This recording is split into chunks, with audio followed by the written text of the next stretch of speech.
कल भी अहमद नवाई साहब वाला फड़ डॉक्टर साहब तुम फड़ो। चलो भाई जवान आ गई।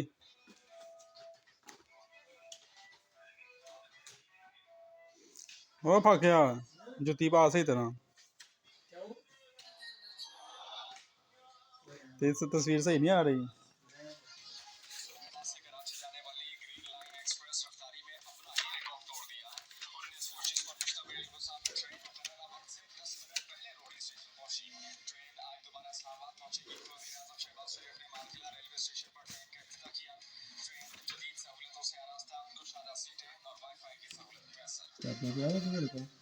नहीं ये तो नहीं आता